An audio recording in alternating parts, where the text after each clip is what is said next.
हरिद्वार की धर्मनगरी से एक बड़ी खबर सामने आई है, जहां सनातन परंपरा से जुड़े अखाड़ों की व्यवस्था में एक नया अध्याय जुड़ गया है। पंचदशनाम जूना अखाड़े ने वाल्मीकि अखाड़े को मान्यता देने का फैसला किया है।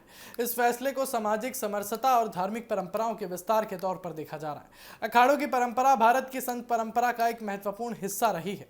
कुंभ जैसे बड़े धार्मिक योजनाओं में अखाड़ों की भूमिका बेहद अहम मानी जाती है। साधु संतों की ये संस्थाएं न सिर्फ धार्मिक गतिविधियों का संचालन करती हैं, बल्कि सनातन परंपराओं के प्रचार प्रसार का काम भी करती हैं। ऐसे में किसी नए अखाड़े को मान्यता मिलना धार्मिक जगत में एक महत्वपूर्ण घटना मानी जाती है।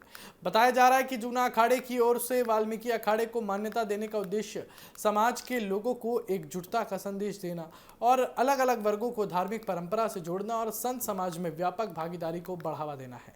इस फैसले के बाद वाल्मीकि समाज से जुड़े संतों और अनुयायियों में उत्साह देखने को मिल रहा है। दरअसल भारतीय संत परंपरा में अखाड़ों का इतिहास काफी पुराना रहा है। अखाड़ों की अपनी अलग व्यवस्था, नियम और परंपराएं होती हैं। इनमें महामंडलेश्वर, महंत और अन्य पदों की व्यवस्थाएं के जरिए धार्मिक जिम्मेदारियां तय की जाती हैं। जूना अखाड़ा देश के प्रमुख अखाड़ों में से एक माना जाता है। इस फैसले को केवल धार्मिक मान्यता के तौर पर नहीं, बल्कि सामाजिक संदेश के रूप में भी देखा जा रहा है।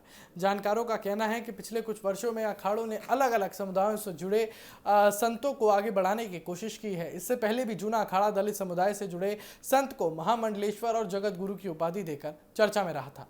अब वाल्मीकि अखाड़े को मिली मान्यता के बाद सवाल उठ रहा है कि क्या आने वाले समय में कुंभ और अन्य धार्मिक योजनाओं में इसकी भूमिका बढ़ेगी? क्या वाल्मीकि समाज से जुड़े संतों का अखाड़ा परंपरा में नई जिम्मेदारियां लेते हुए दिखाई देगा? और इन सवालों पर भी लोगों की नजरें बनी हुई है। धर्मनगरी हरिद्वार में अखाड़ों की गतिविधियां हमेशा चर्चा का केंद्र रही हैं और यहां होने वाले धार्मिक आयोजन देश भर के संत समाज को जोड़ते हैं। अखाड़ों के फैसले सिर्फ धार्मिक नहीं, बल्कि सामाजिक स्तर पर भी प्रभाव डालते हैं। जूना अखाड़ा के इस फैसले को समर्थक के एक सकारात्मक बदलाव के तौर पर देखा जा रहा है।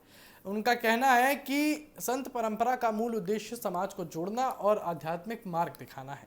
वहीं कुछ लोगों का मानना है कि अखाड़ों की मान्यता से जुड़ी प्रक्रिया परंपराओं और नियमों के अनुसार ही आगे बढ़नी चाहिए। गौर करने वाली बात यह है कि पिछले कुछ वर्षों में अखाड़ों में नई समूहों और परंपराओं को लेकर चर्चाएं तेज हुई हैं। किन्नर अखाड़े को लेकर भी पहले अखाड़ा परिषद में बहस देखने को मिली थी। फिलहाल जूना अखाड़ा द्वारा वाल्मीकि अखाड़े को मान्यता देना संत समाज और धार्मिक जगत में एक महत्वपूर्ण घटनाक्रम माना जा रहा है। अब आने वाले समय में देखना दिलचस्प होगा कि वाल्मीकि अखाड़ा अपनी भूमिका को किस तरह आगे बढ़ाता है और सनातन परंपरा में इसका योगदान किस रूप में सामने आता है, क्योंकि भारत की संत परंपरा सिर्फ पूजा पाठ तक सीमित नहीं रही है, बल्कि ये समाज को जोड़ने और बदलाव का संदेश देने का भी माध्यम रही है। ऐसे में हरिद्वार से आए ये फैसला धार्मिक और सामाजिक दोनों नजरिए से अहम माना जा रहा है।